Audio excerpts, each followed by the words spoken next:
ভারতের রাজনীতিতে জুলাইয়ের রহস্য, আজ জানবো এই রহস্যের কারণগুলো।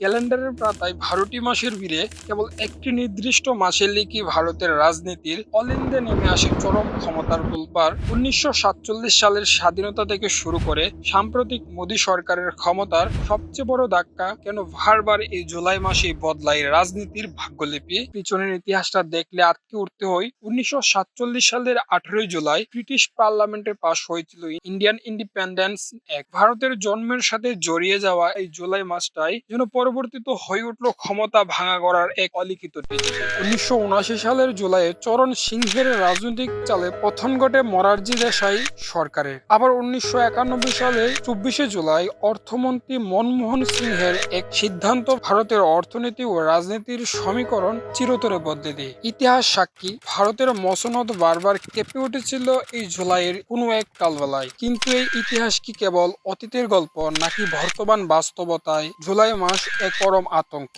দেখা যাক সাম্প্রতিক রাজনৈতিক ক্যানভাসে গত কয়েক বছরের প্রেক্ষাপটে খেয়াল করুন। মহারাষ্ট্রের জঘন্য রাজনৈতিক নাটকীয়তা এবং শিবসেনা ভাঙ্গন চূড়ান্ত রূপ নিয়েছিল এই জুলাইয়ের ঠিক দুর্গরাতেই। বিহারের নীতিশ কুমারের আংশিক জুটবদল থেকে শুরু করে এনসিপির গড়ে অনিল দেশমুখ ও অজিত পাওয়ারের নজরবিহীন বিদ্রোহ, সব বড় রাজনৈতিক মোড় ঘুরিয়ে দেওয়ার সিদ্ধান্তগুলো পাকা হয়েছে এই জুলাই মাসেই। এমনকি ভারতের সংসদে সবচেয়ে উত্তপ্ত ও অনাস্থা প্রস্তাব কিংবা বড় ধরনের বিদ্রোহী জোটবদ্ধতার ধাক্কাগুলো কিন্তু এই জুলাইয়ের বর্ষার সাথে রাজপথে নেমে এসেছে। কিন্তু প্রশ্ন হচ্ছে, কেন জুলাই? ভারতের বর্ষাকালীন সংসদ অধিবেশনেই কি নেতাদের ভেতরের ষড়যন্ত্রকে উস্কে দেয়, নাকি এর পেছনে রয়েছে অত্যন্ত সূক্ষ্ম রাজনৈতিক ট্রাইম্বোমার নিখুঁত হিসেব নিকেশ? জুলাই কেবল একটি মাসের নাম নয়, ভারতের রাজনীতিতে এটি যেন এক অদ্ভুত সমীকরণ, যেখানে পুরনো ক্ষমতা ভেঙে চুরমার হয় আর জন্ম নেই নতুন মেরুকরণ। ক্ষমতার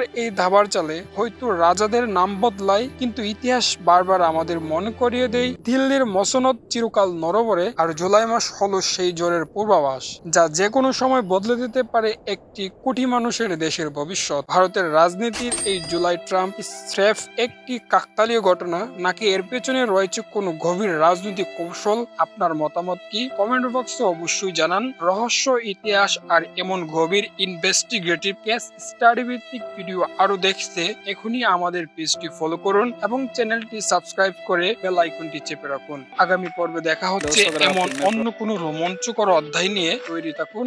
আজ এ পর্যন্তই। আমি সোহাগ আহমেদ। দেখা হবে পরবর্তী ভিডিওতে নতুন কোনো রহস্য নিয়ে।